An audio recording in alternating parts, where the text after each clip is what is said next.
Alam natin ang napakagandang kwento ng pagpapakain ng Panginoon sa 5,000 katao at sa iba pang okasyon sa 4,000 katao. Miraculous, wonderful, nakakapagpalakas ng loob, nakakabuhay ng pag-asa. Pero ano ang kwento sa likod ng kwento? Maraming layers. Pagka tinuos natin ang pagbabasa ng Biblia para yung pagkain ng sapin-sapin na kakanin, maraming layers. Para mga layers ng sahog ng halo-halo. Pasarap ng pasarap habang dumadami ang natatawid mo at nababagtas ng mga sapin-saping sahog. Ano ang kwento behind the kwento? The story behind the feeding stories. Mark 8:14-15. Nakalimutan ng mga alagad na magdala ng tinapay. Iisa lang ang kanilang tinapay sa bangka. So tandaan agad natin yung isa. Isa. Sinabi ni Jesus sa kanila, mag-ingat kayo sa pampaalsang ikinakalat ng mga Pariseo at ni Herodes. Biglang yeast, pampaalsa ang binanggit ni Jesus dahil sa iisang loaf, iisang pirasong tinapay ang nadalang baon ng mga alagad. Ano ang connect ng loaf na iisa sa yeast of the Pharisees? Mark 8:16. Sabi nila sa isa't isa, wala kasi tayong dalang tinapay, kaya sinabi niya yun. Hindi na-connect ang one loaf of Jesus and the yeast of the Pharisees and Herod. As usual, clueless ang mga disciples ni Jesus. Kaya kung ano-ano ang tinatakbo ng kanilang isip. Mark 8:17-19. Dahil alam ni Jesus ang kanilang pinag-uusapan, sinabi niya sa kanila, bakit ninyo pinag-uusapan kayo'y walang dalang tinapay? Hindi pa ba kayo nakakaintindi? Hindi pa ba ito abot ng inyong isip? Wala pa ba kayong mata? Bakit hindi kayo makakita? Wala ba kayong tainga? Bakit hindi kayo makarinig? Hindi ba ninyo naaalala ng paghati-hatiin ko ang 5 tinapay para sa 5,000 tao? So biglang binanggit ni Jesus yung pakain story number 1. Yung 5,000 tao ang pinakain. Ilang kaing ang napuno ninyo na lumabis na pagkain? 12 po, tugon nila. So may 12 kaing ng sobra sa pagkain inihain ni Jesus. Mark 8:20-21. At napaghati-hatiin ko ang 7 tinapay para sa 4,000 tao. Ilang kaing ang napuno ninyo? Tanong niya, 7 po. Muli nilang sagot. So, nabanggit ni Jesus yung pakain story number 2. 4,000 katao ang pinakain at 7 kaing ang lumabis. Verse 21, at hindi pa rin ba ninyo nauunawaan ito?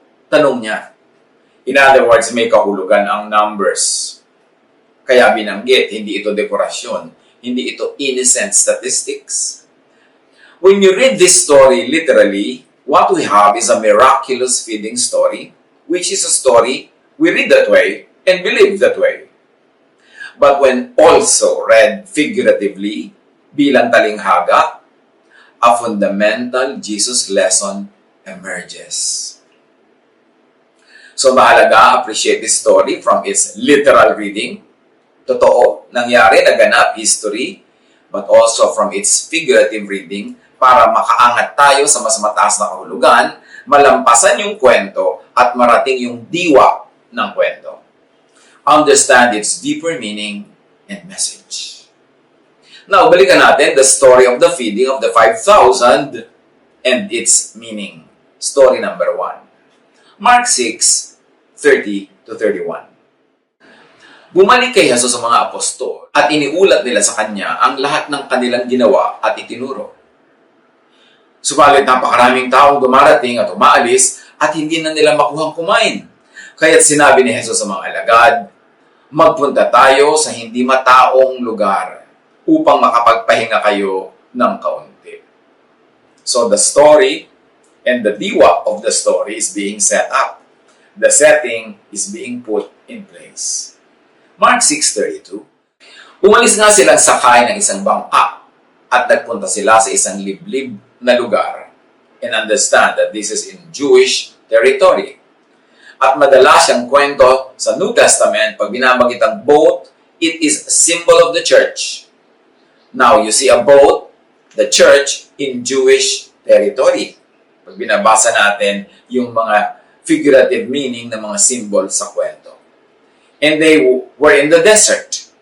In fact, they crossed the water and still went to a desert place kasi desert naman yung buong Israel. So this is the wilderness. And what does this wilderness represent figuratively? The wilderness experience of Israel, especially recorded in Exodus 16:13-35. And in that story, makikita natin the miracle of the manna and the quail. Yung pagpapakain ng tinapay at yung itinaboy ng mga ibon para makakain sila ng barbecue. Now, Mark 6:33, sa pagpapatuloy ng kwento number 1, ngunit maraming nakakita sa kanilang pag-alis at nakaalam kung saan sila pupunta. People followed Jesus into the wilderness, which means, symbolically, people following Moses into the wilderness. Mark 6:34, pagbaba ni Jesus sa bangka, nakita niya ang napakaraming tao na unahan pa silang dumating doon sa pupuntahan nila.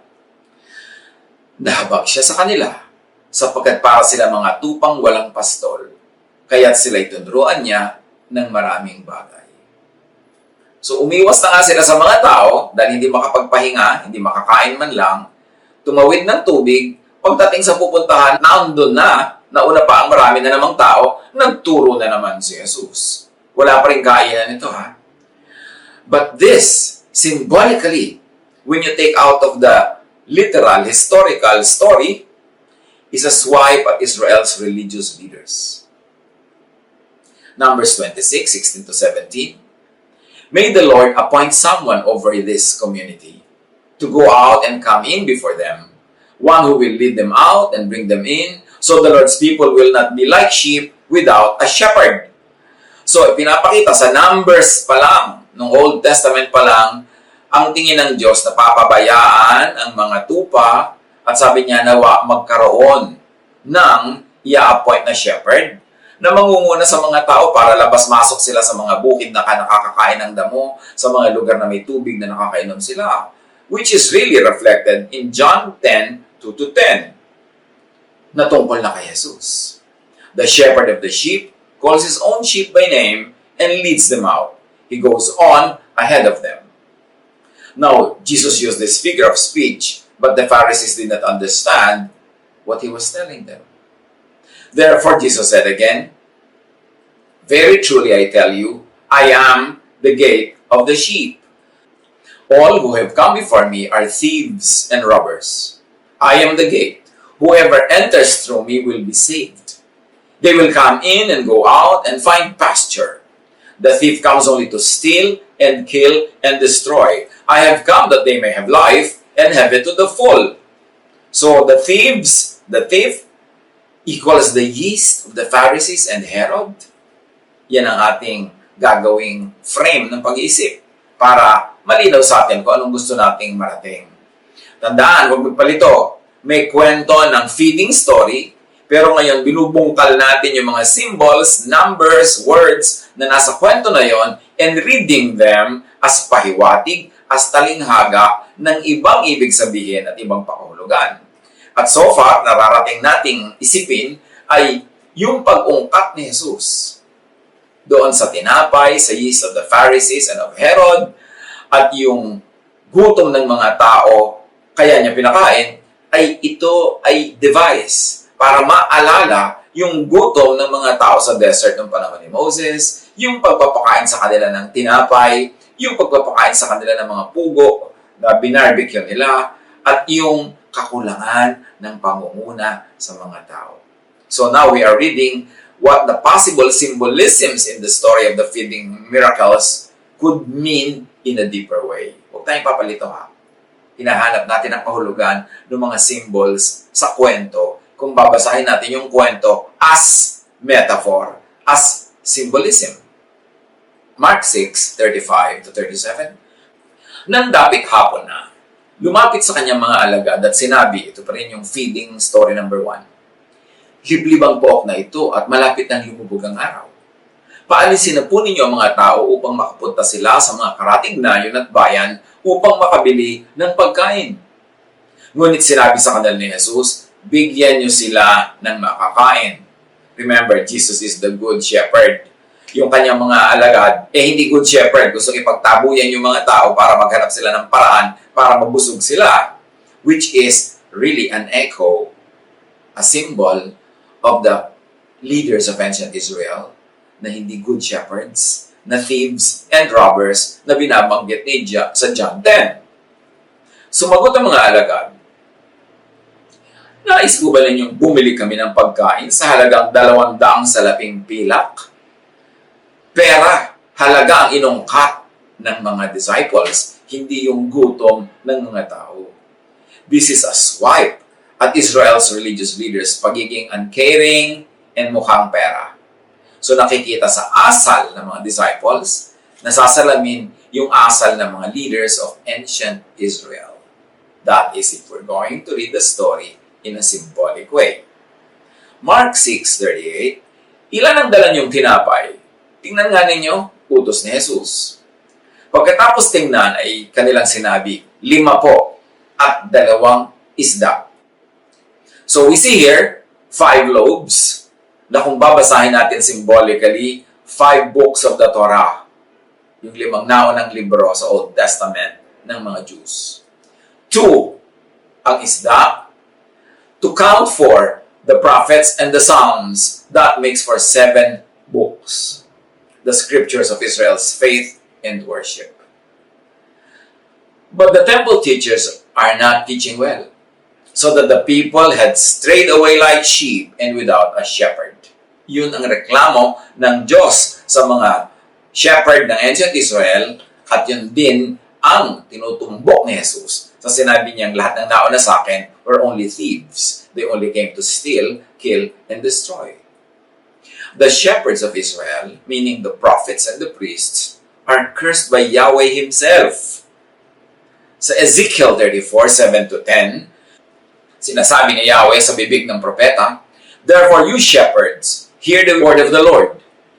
As surely as I live, declares the sovereign Lord, because my flock lacks a shepherd, and so has been plundered and has become food for all the wild animals, and because my shepherds did not search for my flock, but cared for themselves rather than for my flock, therefore you shepherds, hear the word of the Lord.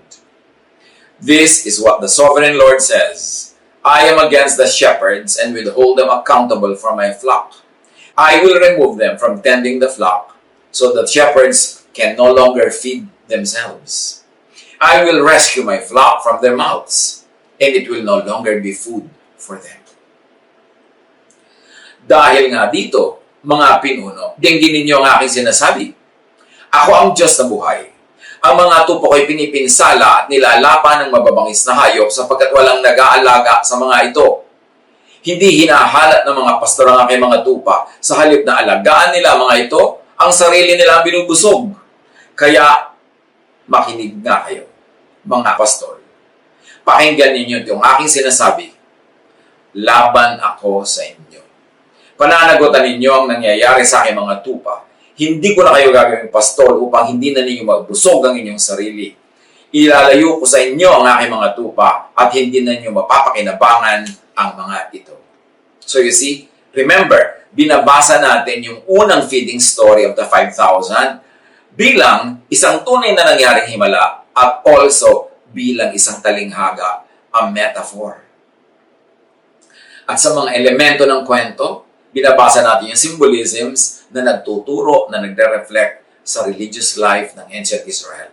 Sa pagpapabaya ng kanyang mga priests, ng kanyang mga prophets, pagsasamantala sa mga tao, kaya ay pinadala ng Ama ang tunay na pastol, si Jesus. Sapagkat si Jesus lang ang mag-aalaga, magpapalaya, at magbibigay buhay, magtatanggol sa mga tupa. At nakita natin yung mga symbolism na yan so far. Kung meron sa inyo nahihirapang sumunod, magdusa kayo. Maghirap, sumunod para maintindihan. At kailangan makita natin yung meaning nito Basta huwag nyo lang lilituhin ang sarili nyo. Ang pinag-uusapan natin, dalawang kwento ng pagpapakain sa 5,000 at mamaya sa 4,000. At hinahanapan natin ang symbol sa mga ito na sasalamin sa naganap sa kasaysayan ng Israel noong ancient times under the law. Mark 6:39-41. Iniutos ni Jesus sa mga alagad na paupuin ng pangkat-pangkat ang mga tao sa damuhan. Kaya't naupo ang mga tao ng tig-100 at tig-50 bawat grupo. Kinuha ni Jesus ang 5 tinapay at 2 isda. Tumingala siya sa langit at nagpasalamat sa Diyos. Hinati-hati niya ang mga tinapay at ibinigay sa kanyang mga alagad upang ipamahagi sa mga tao. Hinahati-hati rin niya ang 2 isda at ipinamahagi rin nila. If this story was a literal feeding program, it would have been much easier to have the people line up for their share. Pero bakit tumpok-tumpok na mas mahirap? Kasi dadala mo pa ng pagkain bawat grupo, magsaserve ka pa, malayo-layo, mas mahirap kontrolin. So kung talagang literal na pakainin kwento lang ito, dapat pinapila. Ngayon, tinitingnan natin siya as a symbolic story of something higher in meaning. This is an image of the Lord's Supper. Tumpok-tumpok, magkakaikot, magkakaharap, fellowship. This is an image of Jesus serving the true bread from heaven and doing the serving Himself. Mark 6:42-44. Ang lahat ay nakakain at nabusog. At ang tipunin ng mga alagad ang lumabis sa tinapay at isda, nakapuno pa sila ng 12 kaing. May 5,000 lalaki ang kumain ng tinapay. So the feeding of the 5,000 means Jesus is the good shepherd of the Jews. Unlike the irresponsible shepherds of Israel, Jesus personally does the feeding himself and makes the disciples serve the food. Samantalang sa ancient style, under the law, yung dati nilang mga pinagalitan nga ng Diyos na mga shepherd, yung parang flock ang kinakain nila, pinagkakaperahan, hinuhututan, pinagsasamantalahan, ine-exploit. Kaya ipinadala sa Jesus kasi hindi masaya ang Diyos. The way the shepherds of ancient Israel were doing their leadership. At sabi, everyone was satisfied. Ibang-iba sa temple workers. Under the temple system, gutom ang flock. Ang flock pa nga ang kinakain. Jesus is looking toward heaven bago niya i-serve. The blessing of the loaves and the fish, breaking them up into pieces and serving them, is Jesus' way of teaching the people about the scriptures. It is sacred, organized, sapat, nakabubusog. So Jesus, the good shepherd, and then the bad shepherds of John 10:10 who come only to steal, kill, and destroy, meaning the religious leaders of ancient Israel under the law. The physical arrangement depicts a congregation partaking of the bread of life, equivalent to our today's Lord's Supper. Mas madali naman, di ba, papilahin pag nagbibigay nga tayo ng mga relief goods, pila. Pag nagdidistribute tayo ng mga pagkain, pila. Bakit pinatumpok-tumpok? Kasi kung hindi mo nga babasahin dito as a literal feeding story, kundi symbol of a spiritual feeding, yung pagpapakain parang Lord's Supper. At sa Lord's Supper, yung bread si Jesus, yung katawan niya. Ang iniinom na wine, yung blood niya. Symbolic that He is the bread of life. He is the bread that feeds the church. And this is the message if the feeding of the 5,000 was to be read as metaphor. Kaya mahalaga ang pagbasa, hindi lang laging literal. Basahin mo literal, get the meaning, apply it. Pero basahin mo rin symbolically, get the higher meaning, and apply it. Do both. Jesus is giving the broken pieces of bread to His disciples in order for them to give to the people means Jesus tasks His disciples to feeding the people in spite of their unwillingness and hesitancy. Di ba yung mga disciple unwilling? Parang wala po tayong maipapakain, pauwi na sila, kanya-kanya silang gawa ng paraan. Pero ang ginawa ni Jesus, matapos niyang i-bless yung pagkain at hinati-hati, ipinadistribute niya sa mga disciples. It means it's a preparation for the church, for the departure of Jesus into heaven. Kasi darating ang panahon, ang magsaserve na yung disciples. So again, very symbolic itong pagpapakain event na ito. But he answered, sabi ni Jesus sa mga nagdadalawang loob ng mga disciples, "You give them something to eat." They said to him, "That would take more than half a year's wages. Are we to go and spend that much on bread and give it to them to eat?" Jesus delegates to his disciples, the church, the feeding of the bread of life to the people. Jesus delegates to Peter, to the church, kasi sabi niya, "Feed my lambs." This also validates and mandates the disciples that the church should follow the Lord's example. At binigyan din niya ng halaga at malinaw na role yung mga leaders ng church, sila ang inassign ni Jesus na magpapakain sa flock. Now, the 12 baskets full of leftovers, sa Israel, yung 12 is Israel's number. So very clearly, ang pinag-uusapan na pinakain dito, binusog, Israelites. 5,000. The leftover means that in the Messianic banquet na pinakakahintay-hintay ng mga Israelita, that in the life, that in the church, Israel will be filled up. Hindi dapat ma-insecure ang Israel. Ang background kasi ng kwentong ito, dapat nating unawain. The book of Mark is about the Church of Mark in Rome. At doon sa Rome, maraming mga Jews na member ng Christian Church, pero padami ng padami ang mga Gentiles na nagiging member ng Christian Church to the point na nai-insecure na yung mga Israelites, yung mga Jewish Christians versus the Gentile Christians. And so the story here, featuring Israel, the 5,000, the 7, the 5 and the 2, 5 loaves, 2 fish, at yung background kung saan nangyari ang kwento sa area ng Israel, it is a message to the Israelite or Jewish Christians, huwag kayong ma-insecure sa church kahit maraming Gentiles kasi you will be filled to the full at ang lalampas pa ang makukuhang sobra, 12 baskets, this is for you, for each of the tribes of Israel. So pag binasa natin yung feeding story as a symbol, as a metaphor, ito para patahimikin ang loob ng mga Jewish Christians na nai-insecure sa Gentile Christians in the Church of Mark in Rome. Mark 6:52, they had not understood about the loaves. Their hearts were hardened. Hindi pa nila naunawaan ang tungkol sa pagpapakain ng tinapay. Hindi pa ito abot ng kanilang isip. Ngayon, puntahan natin yung isang kwento, the story of the feeding of the 4,000. Akala ng iba, inulit lang yung kwento, tapos nagkamali yung number, yung 5 naging 4. Pero no, this is a separate kwento. And if you like to take it, a separate event of feeding. And if you like to take it even further, a separate metaphor. Iba na naman itong talinghaga. Mark 8:1-13. Nang mga araw na yun, muling nagkatipon ang napakaraming tao.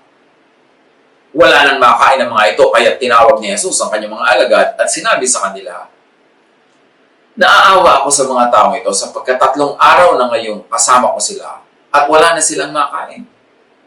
Kung pauwiin ko sila ng gutom, mahihilo sila sa daan. Malayo pa naman ang pinanggagalingan ng ilan sa kanila."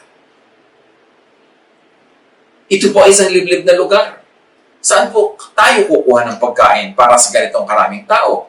Tanong ng mga alagad. Ngayon, there's a very interesting twist here. The feeding of the 4,000 takes place in the eastern side of Lake Galilee. It's a Gentile city known as the Decapolis, as mentioned in Mark 7:31. So itong pagpapakain ng 4,000 is about the Gentile Christians being fed in the church. Yung 5,000 is about the Jewish Christians being fed in the church. The symbol sa ito, sabi ng Panginoon, "They have been with me 3 days." The Lord is referring to the resurrection. It means that during the resurrection and all those times, 3 days that the Lord was in the grave, kasama sa agenda niya ang Gentiles. Hindi lang ang Jewish believers, yung Gentile believers, at yung magiging believers pa lang na Gentiles. And now, what we find in the story, 7 loaves. Hindi na 5, and few little fish. Hindi na 2, hindi na binilang, at 4,000 yung tao. What was the implication of Jesus' statement? As we have said, that the Gentiles are also in God's agenda. Kaya sa John 10, tungkol sa Good Shepherd, verse 16, sabi ni Jesus, as the Good Shepherd, I have other sheep that are not of this sheep pen. I must bring them also. They too will listen to my voice, and there shall be one flock and one shepherd. Kaya ang nadalang tinapay nung huling kwento, nung pinagsama na yung kwento ng first and second feeding, nung 5,000 and 4,000 people, ang nadala na lang sa bangka, 1 loaf. Hindi na 5 loaves and 2 fish, hindi na 7 loaves and some fish, isa na lang 1 loaf. Kasi si Jesus yun. Sinasabi dito, isa lang talaga ang loaf, isa lang ang pagkain, kaya ng 5,000 Jews o ng 4,000 Gentiles, hindi na 7 loaves of bread, hindi na 5 loaves of bread, si Jesus lang isang loaf para sa lahat. The message addresses the issue raised by Jewish Christians in Mark's church. As we have mentioned, the issue of the place of the Gentiles in the church. Marami kasing mga Hudyo na naging Christian, ang iniisip nila, Hudyo lang ang pwede maging Christian. In other words, Christianity would only be a sect, a grupo within Judaism. Hindi pwedeng maging Christian yung hindi Hudyo. Kaya yung mga iba namang Jewish Christians, pinipilit nilang mag-convert muna to Jewism yung mga Gentiles bago sila maging full-fledged Christians. Kaya pinipilit pa nila yung mga ibang Gentiles sa matatanda na magpatuli. Pinipilit nila yung mga food and dietary requirements ng Judaism sa mga Gentile Christians. Kasi nga, ang laman ng utak nila, Christianity is only one sector, one section, one variant of Judaism. Hindi nila naiintindihan that it's totally brand new faith. Bagamat yung mga original na naging unang kasapi ng church na ito ay dating mga Hudyo. Kaya sinabi ni Peter sa kanila, why are we going to place the heavy burden of all the law and the traditions on the shoulders of Gentiles? They were not even Jews. Tayo mga dati ng Jews, mga ninuno nating Jews, hindi na kayang sundin ng law. Tapos ngayon, ipapasunod ba natin sa mga Gentiles na hindi naman naging Jew at all? Yung malaking argument kasi yan ng first century. Ano ang role ng Jewism sa bagong faith na Christianity? Ano ang role ng mga Jews who have become Christians vis-a-vis in relation to Gentiles who have become Christians? Bago kasi sa utak nila yan, yung Jew at Gentile nagsama sa isang church, impossible. Dapat maging Jew muna sila. Yun ang pinag-uusapan sa Mark. At yun ang ina-address ng kwento ng feeding of the 5,000 and the 4,000. Kung babasahin yung dalawang kwento as metaphor, bilang talinghaga. Mark 8, 5-7. Ito na yung pagpapakain ng 4,000. Ilan ang tinapay niyo riyan? Tanong ni Jesus. 7 po, sagot nila. Pinaupo ni Jesus sa lupa ang mga tao at kinuha ang 7 tinapay. Nagpasalamat siya sa Diyos, hinati-hati ang mga tinapay, at ibinigay sa mga alagad upang ipamahagi sa mga tao. Ganon nga ang ginawa ng mga alagad. So you see, kung paano pinakain yung mga Hudyo sa 5,000, ganon din pinapakain ang mga Gentiles sa 4,000. Parang kung paano dumating ang Holy Spirit na nagkaroon ng speaking in various languages sa Pentecost, ganun din ang naganap na dumating ang Holy Spirit sa bahay ng Roman officer sa Samaria, at bagamat mga Gentiles ang mga tao doon, nag-speak din sila in tongues, in various languages. At ganun din ang nangyari sa iba't ibang lugar kung saan dumarating yung pagtuturo sa pangalan ni Jesus, dumarating yung Holy Spirit, nagkakaroon ng speaking in various languages, sign na kung anong naganap sa Jerusalem sa mga Hudyo, naganap din sa mga Gentiles sa Samaria, naganap din sa ends of the earth. Ibig sabihin, pantay-pantay, pare-pareho sa loob ng church ang mga believers ni Jesus, whether sila ay Jew, Gentile, or iba-ibang lahi pa. Sa pagpapatuloy ng kwento, verse 7, mayroon din silang ilang maliliit na isda. Muli siyang nagpasalamat sa Diyos at pagkatapos ay iniutos niyang ipamahagi din iyon sa mga tao. So, to differentiate the two stories, Dito, 7 yung loaves, tapos ilang maliliit na isda, hindi na binilang. Para mo tayong malito ng dalawang magkaibang kwento ito. 7 to describe the numbers of the loaves, not 5. Few fish, not 2 fish. 7 kasi is universality in Jewish numerology. Na ang ibig sabihin, the resurrection was universal for all. May 7 pa rin, kaya lang loaves na sa 4,000 at yung 5 loaves at 2 fish sa feeding of the 5,000, 7 pa rin ang ending nun. So, yung 7 applies to both groups kasi the resurrection of Jesus applies to both groups. Few little fish, the idea of 5 loaves and the 2 fish do not make sense to Gentiles. Hindi nila makikita yung significance ng 5 plus 2 kasi yung numerology na yun pang mga Hudyo. Kaya biglang 7 loaves na lang ang kwento sa mga Gentiles sa feeding of the 4,000. So, a few little fish and 7 large baskets, ibig sabihin, pang Gentile ang kwento at ang application nito. Mark 8:8 to 9. Kumain ng lahat at nabusog. Nang tipunin nila ang lumabis, nakapuno pa sila ng 7 kaing. May 4,000 tao ang kumain. So the number 4 of the 4,000 reveals the final clue. 4. Diba? 4,000 tao, 4. 4 represents the 4 points of the compass. North, south, east, and west. The people that come to sit by Jesus' feet in the second story, the feeding of the 4,000, come from all over the Gentile lands, far and wide, north, south, east, and west. Mark 8:3. Some of them, sabi ni Jesus, live a long way from here. If I send them away hungry, they might faint on their way home. So kitang-kita na tinutukoy na ni Jesus dito, people from the ends of the earth. That's why sabi niya, you will be my witnesses in Jerusalem, Judea, malapit-lapit pa. Samaria, malapit-lapit pa rin, pero malayo na sa Jerusalem. And to the ends of the earth. Kaya sabi niya, malayo pa ang pinanggalingan ng mga taong ito. Itong 4,000 galing sa 4 na sulok ng mundo. So ang nire-refer talaga dito, Gentile believers equal with Jewish believers, all under one loaf, the bread, Jesus, the bread of life. Therefore, the feeding of the 4,000 is the Gentile side of the story that begins with the feeding of the 5,000 Jews. Taken together, what could these 2 feeding miracles convey? Here is where Mark 8:14 to 21 comes in to clarify yung ating opening story, yung isang loaf. Mark 8:14 to 15. Babalikan lang natin, binasa na natin kanina. Nakalimutan ng mga alagad na magdala ng tinapay, iisa lamang ang kanilang tinapay sa bangka. Sinabi ni Jesus sa kanila, mag-ingat kayo sa pampaalsang kinakalat ng mga Pariseo at ni Herodes. Kaya nga sinasabi natin, bakit out of one loaf, biglang yeast ang topic ni Jesus, the yeast of the Pharisees and of Herod or the Herodians.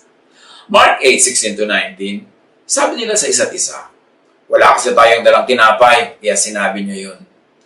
Dahil alam ni Jesus ang kanilang pinag-uusapan, sinabi niya sa kanila, bakit ninyo pinag-uusapan kayo'y walang dalang tinapay?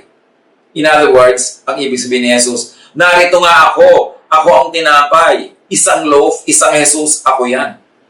Kaya sabi niya tuloy, hindi pa ba kayo nakakaintindi? Hindi pa ba ito abot ng inyong isip? Wala pa ba kayong mata? Bakit hindi kayo makakita? Wala pa kayong tainga? Bakit hindi kayo makarinig? Hindi ba ninyo naaalala nang paghati-hatiin ko ang 5 tinapay para sa 5,000 katao, meaning para sa mga Hudyo? Ilang kaya nga napuno ninyo na lumabi sa pagkain? 12 po, tugon nila. At nang paghati-hatiin ko ang 7 tinapay para sa 4,000 katao, meaning mga Gentiles, ilang kaya nga napuno ninyo? Tanong niya. 7 po, muli niyang sagot. At hindi pa rin ba ninyo nauunawaan ito? Tanong niya. The story begins with Mark informing his readers that he has not moved away from the feeding stories. In other words, ito yung pang culminate, ito yung pang-synthesize ng dalawang feeding stories, yung isang bread na nadala sa bangka. He wants to alert them that this new episode, meaning the one bread episode, is the conclusion of the two feeding stories. Mark, the disciples forgot to bring bread. They have only one loaf. Out of the blue, Jesus warns them against the teachings of the Pharisees and the Herodians. The clueless are clueless and confused. The disciples are clueless and confused. So Jesus recalls the miracles of the 5,000 and the 4,000 and the magnificent surpluses. 12 baskets and 7 baskets full of leftovers after the crowd had much to eat. So there is more than enough for Jews and Gentiles. That is the central message. There is more than enough Jesus. There is more than enough food for both Jews and Gentiles in the Christian church. The disciples failed to grasp the true meaning of those miracles. And in the final episode, the 5 loaves and the 7 loaves are now united in the one loaf. Jesus, the bread of life, is the one loaf from whom both the Jewish Christians, the 5,000, and the Gentile Christians, the 4,000, partake. The question on membership and participation in worship and sacraments of the church is decisively answered by the stories of the miracles, by the feeding of the 5,000 and the 4,000, and by the symbolisms they bring. In Jesus Christ, the Jews and the Gentiles are one. Where does this decisive teaching that encourages the Jewish Christians to ask the questions come from? Bakit ba nagtatanong yung mga Jews tungkol sa mga bagay na yan? Jesus said it. Ang talagang source ng issue, from the Pharisees and the Herodians.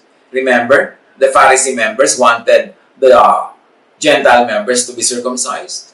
And the Herodians had teachings na special ang mga Jews. Lagi sila dapat angat, sila dapat ang leader, sila dapat ang super special. The Pharisees and the Herodians continue to hold onto the illusion of Israel's special status as God's chosen nation inside the Christian church. Naging Christian ang mga ito, pinipilit pa rin nila yung supremacy ng mga Hudyo. Ang agenda ng mga Jewish Christians na ito ay gawing Jewish ang Christian church, imbes gawing Christians ang Jews. At hanggang ngayon, nangyayari yan. Magfe-fellowship yung mga tao na may Jewish inclination. Magfe-fellowship with people from a Christian tradition or a Christian background. Subukan nyo magkasama sila ng isang araw, 2 araw, 1 linggo, 1 buwan. Merong tiyak na mangyayari. Yung Christian naging Jewish. Jewish ang suot, Jewish ang language, Jewish ang festivals, Jewish na. Yung Christian na palitan naging Jewish. Pero yung Jew hindi nagiging Christian. Nananaig siya, nananatili siyang Jewish, at nakakain niya yung Christian. Yan ang kwento nitong issue na sinabi ni Jesus, beware of the yeast of the Pharisees and of Herod. Ang teaching ng mga Pharisees at ng Herodians within the Christian church, ang Christianity dapat maging Jewish. Ang Jewish Christians dapat angat, superior lamang sa mga Gentile Christians. Ang Jewish Christians, first-class Christians, at ang Gentile Christians, second-class lang. In fact, baligtad sa sinabi ni John the Baptist. Sabi ni John the Baptist, Jesus must increase. I, the prophet of the Old Testament, must decrease. Baligtad. Pag nag-fellowship ang mga Jewish Christians at ang Christian Christians, Christianity will decrease. Judaism will increase. Nabaligtad sa sinabi ni John the Baptizer that the old must decrease and the new in Jesus must increase. Yan ang ibig sabihin ni Jesus, beware of the yeast of the Pharisees and of the Herodians, of Herod. Yan ang main lesson ng one loaf sa bangka na nagmula sa magkabilang kwento ng feeding of the 5,000 and the feeding of the 4,000. Gustong gibain ni Jesus yung ginigiba ni John that the Jews were a privileged class among Christians. Galatians 3:28 is clear. Faith in Christ Jesus is what makes each of you equal with each other. Whether you are a Jew or a Greek, a slave or a free person, a man or a woman. So malinaw na to, sinasabi ni Paul, pantay-pantay na ang lahat. Ang babae at lalaki. Pero pinairal uli sa Christian Church, ang babae inander uli ng lalaki. Hindi pwede mag-preach, hindi pwede manguna. Samantalang kay Jesus, ang first preacher nga of the resurrection, babae si Maria Magdalena. Kasama niya ang mga babae, may mga ministries. Pero ibinalik uli ng Christian Church sa Jewish system. Kaya ang mga babae na pailalim uli. Ito sinasabi ni Jesus, beware of the yeast of the Pharisees and of Herod. Gagawin niyang Jewish ang Christianity. In the church, sabi ni Jesus, there is a place for everyone. Yan ang message ng feeding of the 5,000 and the 4,000. But corrupt religion proceeds from a theology of entitlement. At ngayon, umuuso na naman ang Jewism even among many people of Christian background. So, ako na naman nila yung mga Jew. Second class na naman ulit yung mga Christian. Pakunti ng pakunti ang Christianity, padami ng padami yung Jewism, baligtad sa sinabi ni John the Baptist, he must increase and I must decrease. Jesus, the new, must increase and I, the representative of the old system, must decrease.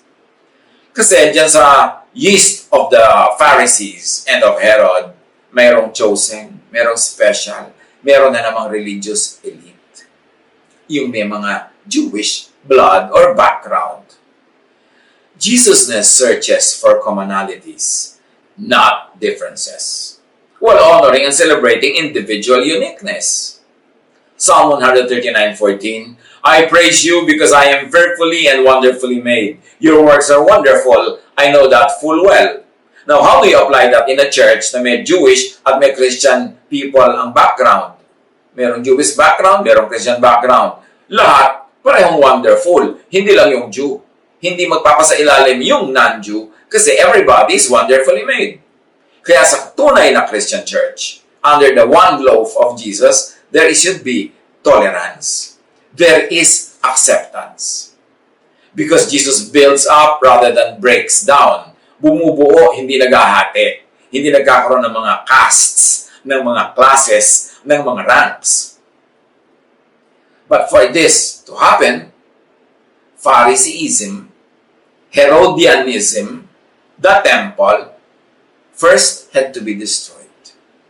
Habang yung temple nakatayo, nandun yung mga priests, nandun ang mga Pharisees, nandun yung law, hindi mangyayari yung equality, hindi mangyayari yung acceptance, hindi mangyayari yung inclusivity of the faith, kasi very exclusivist yung temple, very exclusivist yung law, exclusivist yung Pharisees at yung Herodians. At ito yung nananaig na naman at gustong manaig sa bago at batang-batang church. Kaya nilinaw yan ni Jesus, nilinaw yan ni Paul. Sa kalungkutan, nanaig yan in the last 2,000 years ulit. Nag-backslide ang Christian church into Jewism in its many practices. The oppression, subjugation of women, the separation of the races, the exaltation of the Jewish background, etc., etc. Matthew 24, 1-2. Jesus left the temple and was walking away when his disciples came up to him to call his attention to his buildings. Do you see all these things? He asked.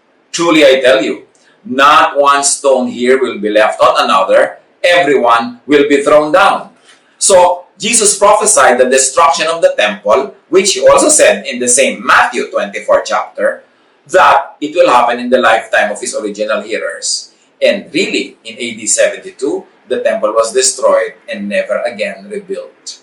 Bakit kailangan sa prophecy ni Jesus, sa paghahari ni Jesus, bakit kailangan sa new age of love and freedom na mag-iba ang temple? Because the temple stood for the law, stood for the strictness, the segregation, the Phariseeism, the superiority complex of the Jews over all the Gentiles of the world. The temple, its ideals, its teachings had to be destroyed for Jesusness to be born and to flourish.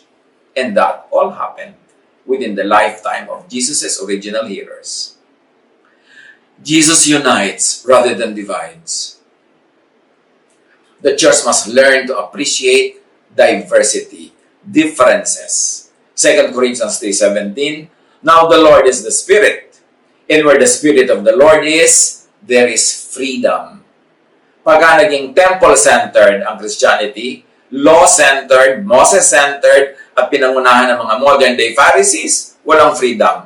Lahat may busal, lahat may tali, lahat nakakulong, lahat regulated, lahat nakakulong sa dogma. Kaya kailangan si Jesus. And true Jesusness leads to freedom. Jesusness also means openness. There is a place for everyone. Walang puwera, walang dinidiscriminate. Jesus never socialized with the hypocritical and exclusivist temple leaders. Instead, Jesus spent time with prostitutes, the tax collectors, the beggars, and the other refuse of society, including the sick. Now, the church tends to follow the lead of the self-righteous, judgmental, and exclusivist Jewish temple. Ang Christian church today, pag sinuri natin, more often than not, mas kamukha ng Jewish temple kesa sa Jesus fellowships of the first century. Mas nag-aari ang mga law, ang mga dogma, ang mga pagkontrol, ang pagpupulis, ang pagbabantay, ang paglilitis, ang pag-judge, ang pagbato, at pagtitiwalag. So saan talaga malapit ang modern Christian church? Sa Jewish temple o doon sa house church, sa mga sambahay ng first century Christianity? Suriin. The calling of the church is to be inclusive. To as many as believed Him, who believed in His name, He gave the right to become children of God. Walang puwera-puwera. Walang sinasala. So do not exclude people for flimsy and discriminatory reasons. Isa pa yan ang mensahe ng feeding of the 5,000 and the 4,000. To be inclusive, the church must first understand the spirit of the Jesus gospel. The God personified by Jesus embraces rather than pushes away. Yung God na mahilig yumakap, tumanggap, kahit sa mabaho, kahit sa nagkamali, yun ang God na kinukwento sa story ng prodigal son. Luke 15:20. So the prodigal son got up and went to his father. But while he was still a long way off, his father saw him and was filled with compassion for him. He ran to his son, threw his arms around him, and kissed him. This is the message of the two feeding miracles. A God who loves, a God who accepts. Yung anak niya na hindi umalis, na legalistic, religious, na nasa loob lang ng bahay, at yung umalis niyang alibughang anak na naglayas, at kung ano ang pinagagawa sa buhay, winelcome, niyakap. In fact, mas nayakap pa nga ito kaysa doon sa anak niya na legalista. Yan ang mensahe ng feeding of the 5,000 and the 4,000. We accept, we rejoice, we celebrate the beautiful meaning that God provides, that God can feed us, na sobra-sobra ang provision niya. But above and more than that, we also celebrate the metaphorical meaning of this story. That everyone has a place in the Church of Jesus. That Jesus the bread is more than enough for all of us. Kaya iba-iba man tayo ng pinanggalingan, iba-ibang lahi, iba-ibang background, we are all fearfully and wonderfully made, and we must make it work within the Christian church, within the Jesus church, within the Jesus fellowship. Bumalik tayo doon sa Jesus ng sambahay, kesa doon sa Jesus or Christ ng 2,000 years of Christianity na actually parang kakambal, kapatid na kakambal ng templo. Puro priests, puro regulations, puro parusa, puro batuhan. Balikan ang kwento ng miraculous feeding at lalong magandahan sa kahulugan nito sa ating buhay. God bless us all.